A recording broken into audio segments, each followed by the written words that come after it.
धार्मिक स्थळावर मुंबई महानगरपालिकेने कोणालाही विश्वासात न घेता सकाळी सकाळी जैन मंदिर जमीनदोस्त केलं। यामुळे हजारो भक्तांच्या श्रद्धेला धक्का बसला। आज आपण बिहाइंड द डॉट्स सोबत पाहतोय विलेपूर्वच्या या धक्कादायक घटनेमागचं सत्य, प्रशासनाची भूमिका आणि जैन समाजाचा संताप, जो संपूर्ण मुंबईला धक्का देऊन गेला आहे।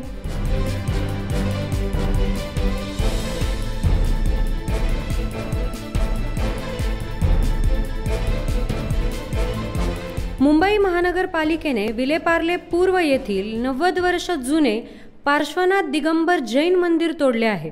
हे मंदिर नेमिनाथ सहकारी आवास सोसायटीच्या परिसरात होते आणि नगरातील जैन समाजासाठी अत्यंत महत्त्वाचे होते। मंदिराला महानगरपालिकेने आरक्षित जमीन असल्याचं सांगत तोडण्याचा निर्णय घेतला। मात्र मंदिर व्यवस्थापनाने या निर्णयाविरुद्ध सिव्हिल कोर्टात याचिका दाखल केली होती। कोर्टाने 8 एप्रिलला याचिका खारिज केली, पण उच्च न्यायालयात अपील करण्यासाठी मौखिक स्थगन आदेश दिला होता। त्यानंतरही बीएमसीने मंदिर तोडले। एवढंच नाही तर मंदिर तोडताना भक्तांना जबरदस्ती बाहेर काढण्यात आले। मूर्त्या आणि धार्मिक साहित्य रस्त्यावर फेकण्यात आले, ज्यामुळे जैन समाजात मोठा रोष निर्माण झाला आहे। यामुळे आता जैन समाज आणि प्रशासनामध्ये तणावाचे वातावरण निर्माण झालं आहे। बीएमसीचे वरिष्ठ अभियंता सतीश अणेराव यांच्या म्हणण्यानुसार हे मंदिर बेकायदेशीर बांधकाम होते आणि सर्वोच्च न्यायालयासह 3 स्तरांवर त्याची बेकायदेशीरता पुष्टी झाली आहे। ऑल इंडिया जैन मायनॉरिटी फेडरेशनने महाराष्ट्राचे मुख्यमंत्री देवेंद्र फडणवीस यांना पत्र लिहून या घटनेवर तात्काळ कारवाई करण्याची मागणी केली आहे। त्याचबरोबर संबंधित प्रशासनिक अधिकाऱ्यांना निलंबित करण्याची आणि मंदिराचे पुनर्निर्माण करण्याची मागणी केली आहे। जैन समाजाने या तोडफोडीची कठोर शब्दांत निंदा केली असून असे प्रकार पुन्हा होऊ नयेत यासाठी राष्ट्रीय स्तरावर आंदोलन करण्याची तयारी दर्शवली आहे।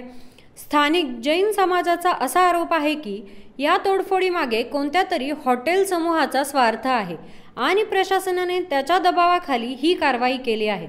या घटनेनंतर जैन समाजाने अहिंसक रॅली काढली आणि दोषी अधिकाऱ्यांविरुद्ध कडक कारवाईची मागणी केली आहे। तसेच अनेक राजकीय नेत्यांनीही या घटनेवर चिंता व्यक्त केली आहे। स्थानिक खासदार आणि काँग्रेस नेत्या वर्षा गायकवाड या रॅलीत सहभागी होत म्हणाल्या, जैन समाजाचा आवाज आजपर्यंत कधी ऐकला होता का?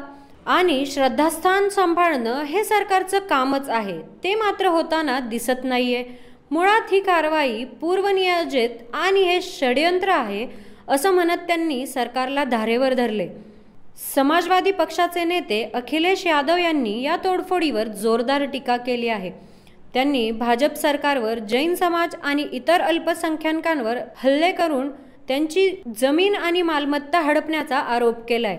अखिलेश यांनी म्हटले की जैन संप्रदायाविरुद्ध भाजपच्या राज्यांमध्ये जैन संन्यास मंदिरे आणि तीर्थक्षेत्रांवर हल्ले वाढले आहेत। हे फक्त एक धोरणात्मक व अन्यायकारक प्रकरण आहे। या प्रकरणावर तुमचं मत कमेंटमध्ये नक्की सांगा।